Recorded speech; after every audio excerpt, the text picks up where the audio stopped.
विदेशी इतिहासकार भारत के बारे में एक थ्योरी देते हैं कि आर्य बाहर से, विशेषकर ईरान से आए थे और उन्होंने यहाँ आकर यहाँ के निवासियों को हराकर इस देश पर कब्जा कर लिया। यह थ्योरी अंग्रेज इतिहासकारों ने इसलिए बनाई थी कि वे यह सिद्ध करना चाहते थे कि जिस तरह हमने यहाँ कब्जा किया है वैसे ही आर्यों ने किया था। इसलिए हमें भारत से निकालने की बात कहना गलत है, क्योंकि यहाँ का वास्तविक मालिक कोई नहीं।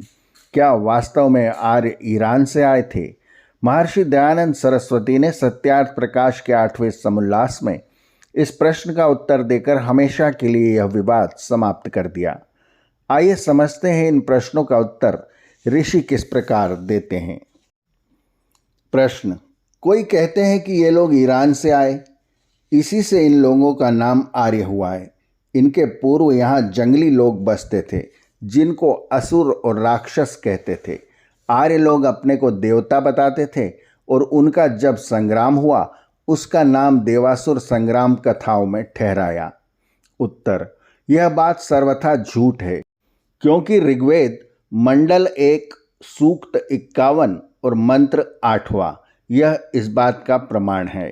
मंत्र इस प्रकार है: वी जानी यार्यान्ये च दस्यवो बर्हिष्मते रंधया शासद्व्रतान उत शूद्रे उतार्ये।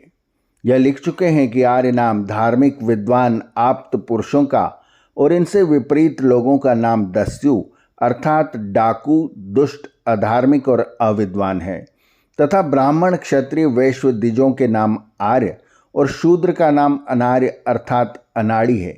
जब वेद ऐसा कहता है तो दूसरे विदेशियों के कपोल कल्पित को बुद्धिमान लोग कभी नहीं मान सकते।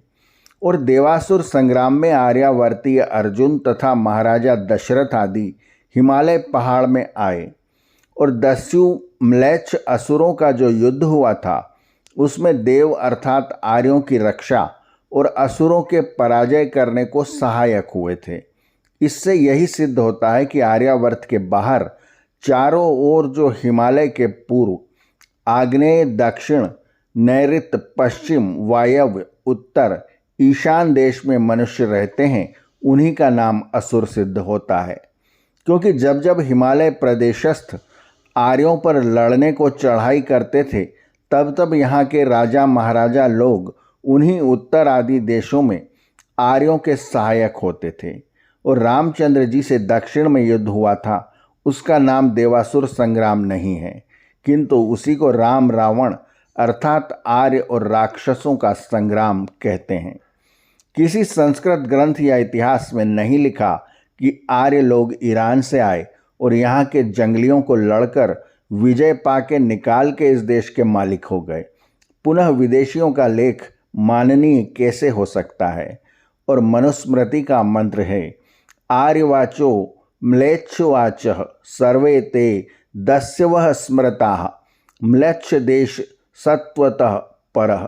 जो आर्यावर्त देश से भिन्न हैं वे दस्यु देश और म्लेच्छ देश कहलाते हैं। इससे भी यह सिद्ध होता है कि आर्यावर्त से भिन्न पूर्व देश से लेकर ईशान, उत्तर, वायव्य और पश्चिम देशों में रहने वालों का नाम दस्यु और म्लेच्छ तथा असुर है। और नैऋत्य, दक्षिण तथा आग्नेय दिशाओं में आर्यावर्त देश से भिन्न रहने वाले मनुष्यों का नाम राक्षस है। आर्यावर्त की सीध पर नीचे रहने वालों का नाम नाग और उस देश का नाम पाताल इसलिए कहते हैं कि वह देश आर्यावर्ती मनुष्यों के पाद अर्थात पग के तले है और उनके नागवंशी अर्थात नाग नाम वाले पुरुष के वंश के राजा होते थे। उसी की उलोपी राजकन्या से अर्जुन का विवाह हुआ था। अर्थात इक्ष्वाकु से लेकर कौरव पांडव तक सर्व भूगोल में आर्यों का राज्य और वेदों का थोड़ा थोड़ा प्रचार आर्यावर्त से भिन्न देशों में भी रहा। इसमें यह प्रमाण है कि ब्रह्मा का पुत्र विराट, विराट का मनु, मनु के मरीच्यादि 10, इनके स्वयंभुवादी 7 राजा और उनके संतान इक्ष्वाकु और आदि राजा जो आर्यावर्त के प्रथम राजा हुए हैं जिन्होंने यह आर्यावर्त बसाया है। अब अभाग्योदय से और आर्यों के आलस्य प्रमाद परस्पर के विरोध से अन्य देशों के राज्य करने की तो कथा ही क्या कहनी, किंतु आर्यावर्त में भी आर्यों का अखंड स्वतंत्र स्वाधीन निर्भय राज्य इस समय नहीं है। यहाँ पर ऋषि उनके काल की बात कर रहे हैं। वे आगे लिखते हैं, जो कुछ है सो भी विदेशियों के पादाक्रांत हो रहा है। कुछ थोड़े राजा स्वतंत्र हैं। दुर्दिन जब आता है तो देशवासियों को अनेक प्रकार का दुख भोगना पड़ता है। कोई कितना ही करे, परंतु जो स्वदेशी राज्य होता है वह सर्वोपरि उत्तम होता है, अथवा मत मतांतर के आग्रह रहित, अपने और पराये का पक्षपात शून्य, प्रजा पर पिता माता के समान कृपा, न्याय और दया के साथ भी विदेशियों का राज्य पूर्ण सुखदायक नहीं है।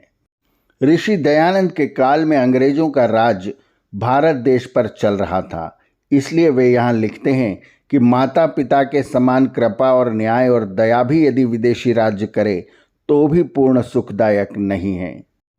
परंतु भिन्न भिन्न भाषा, पृथक पृथक शिक्षा, अलग व्यवहार का विरोध छूटना अति दुष्कर है। बिना इसके छूटे परस्पर का पूरा उपकार और अभिप्राय सिद्ध होना कठिन है। इसलिए जो कुछ वेदादि शास्त्रों में व्यवस्था व इतिहास लिखा है उसी को मान्य करना भद्र पुरुषों का काम है। ऋषि दयानंद के इस उत्तर से स्पष्ट हो जाता है कि विदेशी इतिहासकारों की आर्यों के बारे में दी गई थ्योरी पूर्णतः गलत है। आर्य ही यहाँ के मूल निवासी हैं और उन्होंने ही इसे बसाया था। आर्यावर्त की कहानियाँ चैनल को सब्सक्राइब करें और बेल आइकन के बटन को दबाएं, ताकि हम जब नया वीडियो आपके पास लेकर आएँ तो उसकी सूचना आपको तुरंत मिल जाए। और अगर ये वीडियो आपको पसंद आया है तो अपने विचार कमेंट्स बॉक्स में ज़रूर लिखें। धन्यवाद। नमस्ते।